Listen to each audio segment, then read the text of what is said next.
Hello, Year 2, and welcome back for art. Today, you are going to be creating your very own masterpiece. So the aim of today is to practice using the range of skills that we've looked at over the past few weeks to create your own original piece of art. And you're going to try combining the styles of at least 2 artists to create your artwork. And if you do have access to a computer program, recall and use the computer skills we've practiced to produce that piece of artwork, okay? But what can you remember? Cast your mind back. Over the last few lessons, you've learned about some different artists and particular features that make their work special and unique to them. You've produced your own art using their ideas, but using computer programs to do this, some of you as well. So if you have a look back at what you've produced, can you remember the skills you used to create each piece of work? So, for example, the pointillism, you may have done it on paper. So perhaps you used the end of a pencil, the rubber on a pencil, dipped in paint, or perhaps you were using a computer and you managed to use lots and lots of dots to create the picture. Which one do you think looks the best? And then think about which was the most challenging to make and why. And finally, which did you enjoy making the most? So maybe the most challenging one was the most enjoyable, or perhaps that was the one you least enjoyed. But now it's all about you. It's your turn to become a world-famous artist.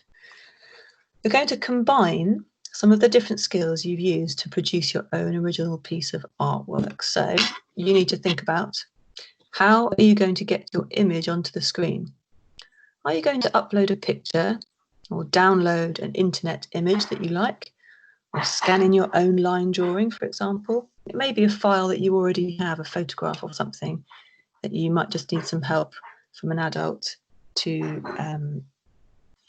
upload or download. And then think about what is going to be the subject of your artwork. Is it going to be a portrait? Is it going to be a still life?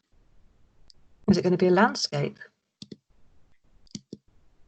What colours and shades are you going to use?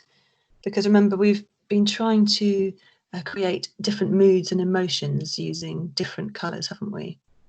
So think about the warm colours that might create a warm, happy feel, or the colder colours that might create a sadder feel. And then finally, which artist style do you want to include in your work?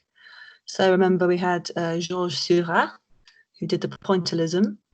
Mondrian, of course, was the bold primary colours with the black lines, wasn't it? And then, of course, Picasso with his strange cubist art.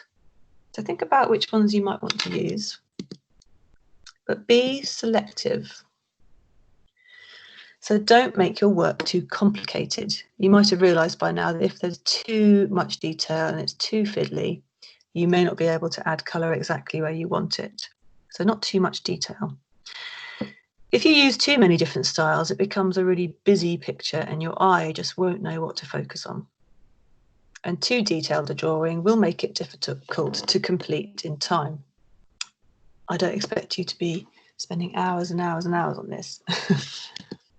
So use a simple picture and 2 or 3 particular art techniques at most. So perhaps you might just want to combine pointillism with Mondrian style. So you might have some black lines and dividing up the sections, but in those sections, perhaps you might want some pointillism.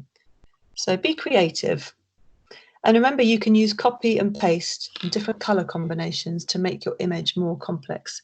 So if you've got a particular part that you've created that you really like, perhaps you could just copy that bit and then duplicate it, so paste it lots of times. So, as always, I would love to see some of these finished pieces of artwork.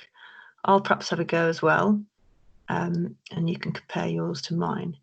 But as always, if you can't do it on a computer, please just have a go at doing it on paper. That's absolutely fine. So good luck, my famous artists, and speak again soon.